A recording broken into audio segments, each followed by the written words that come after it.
got me fucked up. I don't know what's up. Pour that shit in my cup. We about to turn up. Crank this shit up so loud. Sounds like we're sold out in front of a whole crowd. We lose control now. I'll take this shit too personally. Everybody got a different version of me. Everybody gotta be learning from me. Everybody wanna be working with me, and I feel like there's uncertainty and urgency to find out what you wanna be. But honestly, we change our minds constantly, so stop and breathe to find out who you wanna be.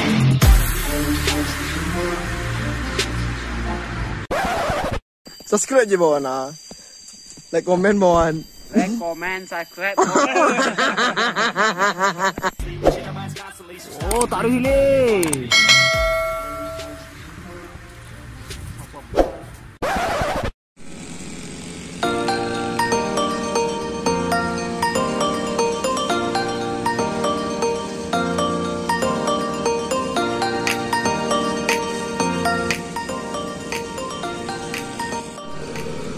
Assalamualaikum sana. Jadi ko awak lagi mencari lokasi tempat pertandingan layang ko sana yang di Kota Merapak ko.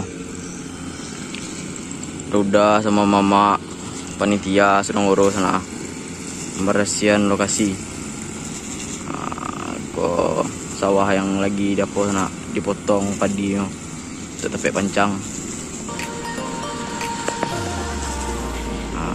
Kayak situ sana meja panitia dibuat untuk sana kita agak tenda.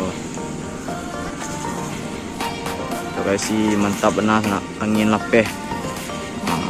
Jumpa gunung oleh tu. Amin layang saya sambil mencari pemandangan guys nak. Mungkin cantik lama isko. Angin lapeh tu sana. Kau bantu lokasi penuhnya sana. Lokasi lapang. Angin mantap, angin lapeh. Terus sana pengubi layang tere, siap-siap pada layang dulu sana. Mulai tanggal 10 lah.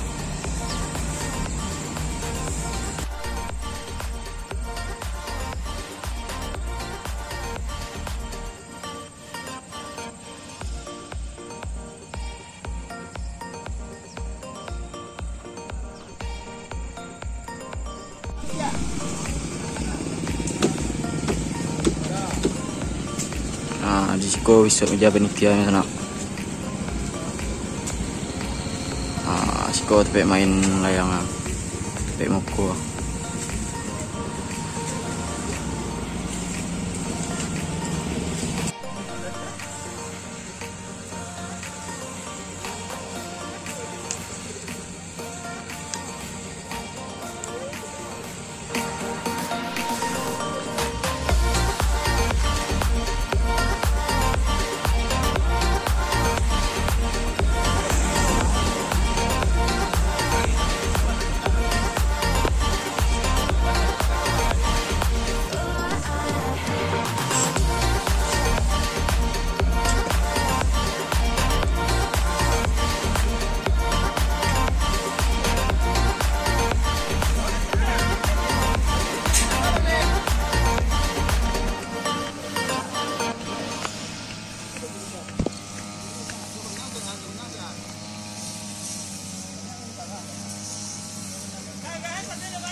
Jadi ko stek cuplikan dari wak sana.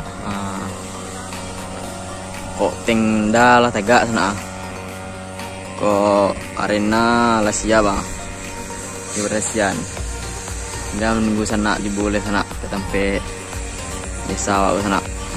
Ditunggu kehadirannya sana pengebilayang YouTuber, konten kreator. Tuh yang kamu nonton ditunggu sana. Itu saya info dari Riko lu sana. Kodo yang kebatannya tentang seputar lomba layang lo. Silahkan tinggalkan jejak di kolom komentar sana. Jangan lupa sana subscribe channel lo sana untuk mendukung supaya channel lo gak terus berkembang sana. Ya sana supaya disiko video Riko lu. Assalamualaikum warahmatullahi wabarakatuh. Jangan lupa subscribe, subscribe, subscribe.